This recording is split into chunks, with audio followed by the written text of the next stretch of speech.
of aggression started by the Russians. Okay, fourth row in the very center, Interfax Ukraine. Hi. Good afternoon. Goedemiddag. Goedemiddag zelf. Jazeker, why not? So the question is, as Mr. Witko right now is in Moscow and negotiation regarding US-led peace plan for Ukraine is still under negotiation, we all know that old version of 28 points also include NATO.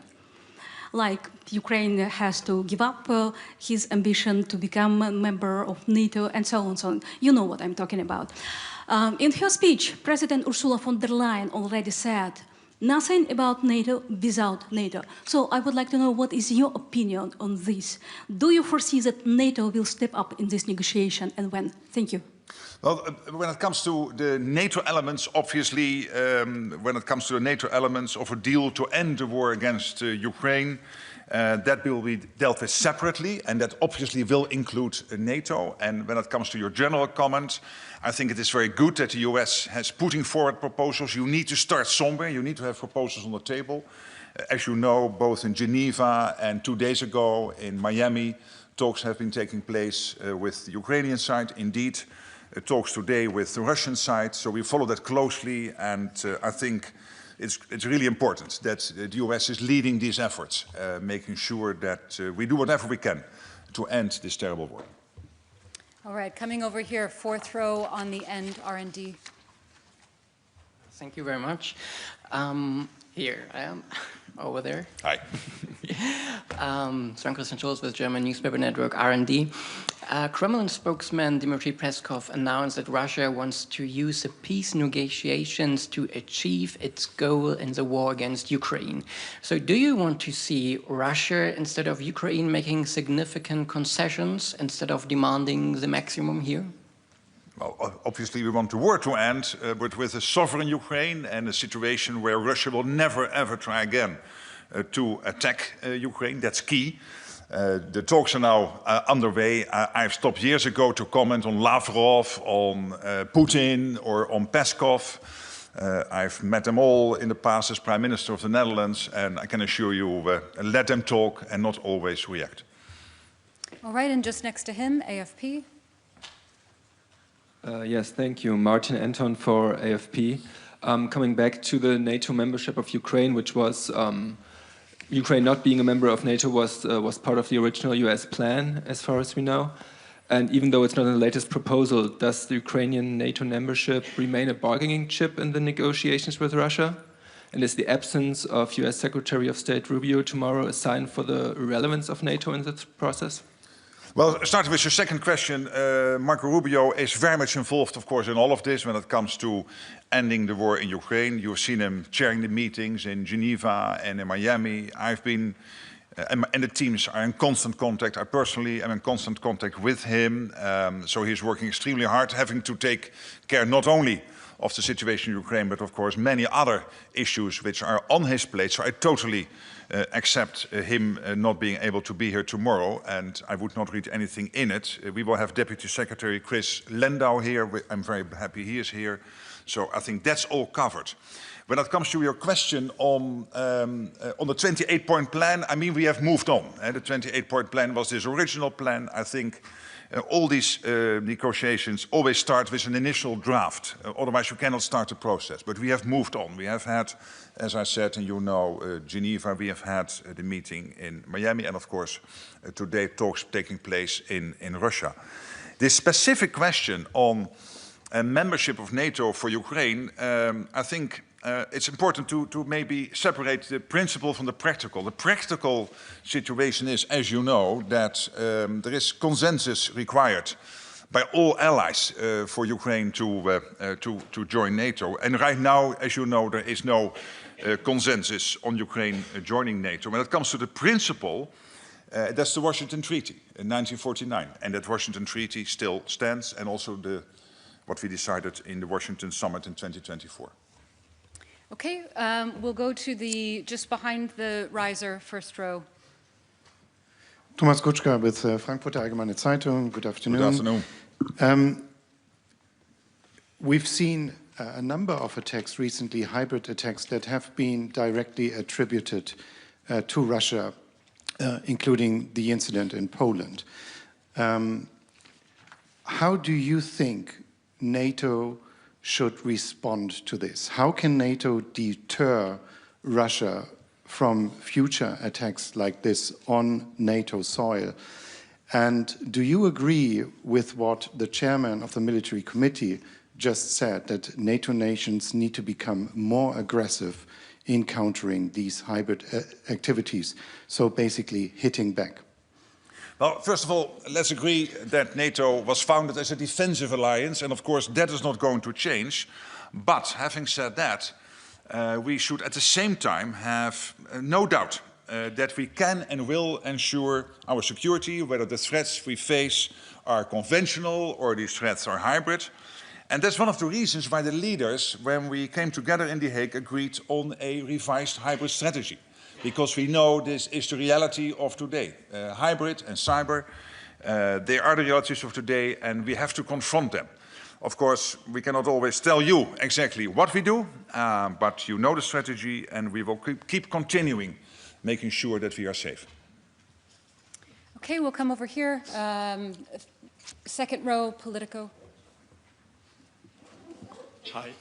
Hello, Victor Hi. Jack from Politico. I have two quick questions, if that's okay. The first on the Ukraine peace plan. Apart from the accession of Ukraine to NATO, does NATO have any specific red lines when it comes to mentions of the alliance within the peace plan? And second question on Pearl. As allies look to make the program sustainable into the coming years, can you tell us some of the ideas that you're thinking about in terms of making that work in the long run? Thanks. Yes, on the first question again, this is all coming from the 28-point plan, and this has moved on. It was good that it was there, because you need to start the process somewhere. We have had a number of meetings, and as I said, when it comes to NATO, and whether that is, anything about NATO is mentioned in a deal to end the war, obviously that will be dealt with separately with NATO, etc. On Pearl, the good news is that at the moment we are on track. We needed about 4 billion by this time of year. It started in August, 1 billion a month, and we are now at 4 billion. So we still have some work to do on December, but I'm quietly optimistic, cautiously optimistic that we will also get December done. And then for next year, of course, we need to make sure that for the whole year we have at least, again, 1 billion a month to buy this essential gear from the US. And can I stress how essential this is? This is stuff which we do not have in Europe in terms of production, and or because of stockpiles.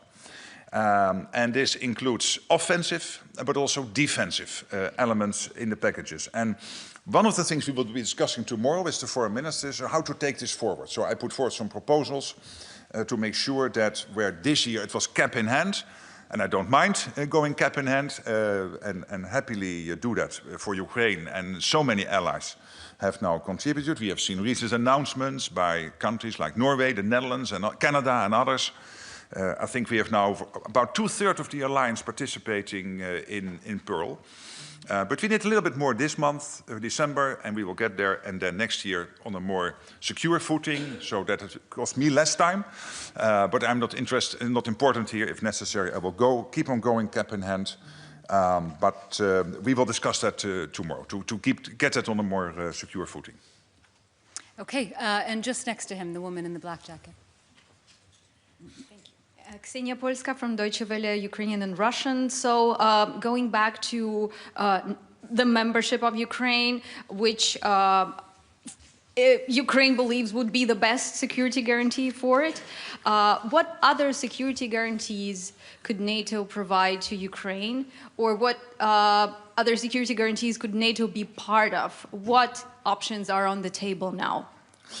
Of course, I cannot now disclose what is being discussed concretely today, but you've seen some of that debate taking place over the last 3-4 months.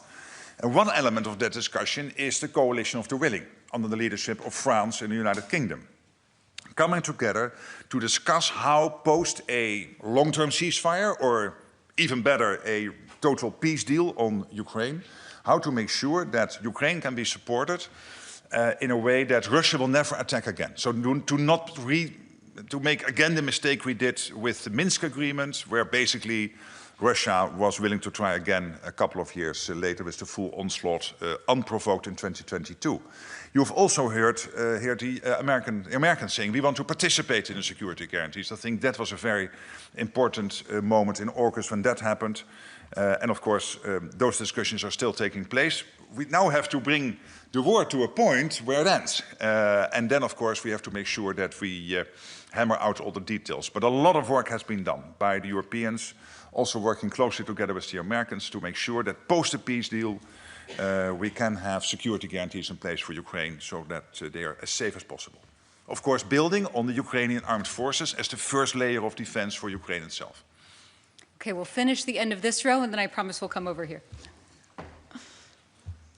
Руслана Брянська, Громадське радіо Київ. Secretary General, you met yesterday with Denis Shmyhal, the Yes. Ukraine Minister of Defense, yes, and to discuss strengthening Ukrainians' air systems, and were any agreements reached?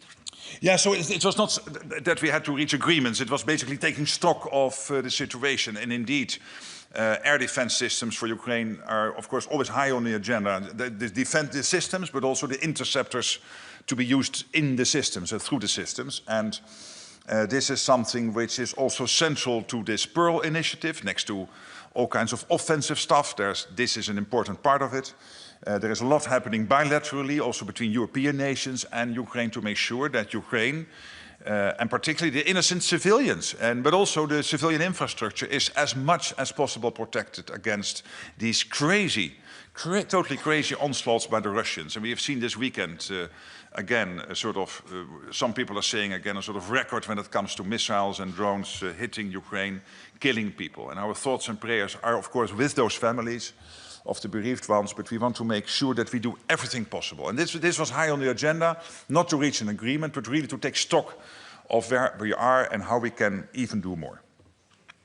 Okay, coming over here, we'll start with Reuters, second row. Thank you. Andrew Gray from Reuters. Secretary General, does NATO stand by its declaration in Bucharest in 2008 that Ukraine will become a member of NATO? Well, you have seen the Washington summit outcome, which clearly stated that there is an irreversible path for Ukraine into NATO. You know the Washington Declaration that any country in the NATO hemisphere, that means the Euro-Atlantic, can apply for membership. Ukraine clearly applied for membership, but we also know, as I said, and this is a statement of practicality and a statement of fact, that there is no unanimity within the alliance about Ukraine coming in the alliance. And that's one of the reasons when it comes to a future peace deal, we are discussing how, if not NATO membership, how we can make sure that Ukraine is protected in a way by itself, but also with help from others, so that the Russians will not try again. Okay, and just next to him. Hi, Isabel Schäfers, German TV, ZDF. I would like to come back to the peace negotiations because you said that that the plan has moved on and that nothing about NATO will be discussed without NATO. But we all know that the plan can still move on with between the US and Russia. So how sure can you be that NATO will not be part of these discussions? And that does not only include the membership of Ukraine, but also NATO engagement in Ukraine. Will that the outcome be that in the end NATO member countries will have to secure the deal and NATO cannot do anything because it's excluded? Well, first of all, let's hope that we get to a point where there is a peace deal. And at the moment, it is the Americans very much pushing for that, and I commend them, and we are closely coordinating with the Americans and being helpful wherever we can as NATO to get that peace deal done. And of course, they are, as you know, closely in discussions with the Ukrainians. There are discussions today with the Russians. But again, the 28-point plan has moved on, that's clear, and I can assure you when it comes to all aspects of a potential future peace deal on Ukraine, we are closely coordinating with the Americans. Okay, and the third row here, Bloomberg.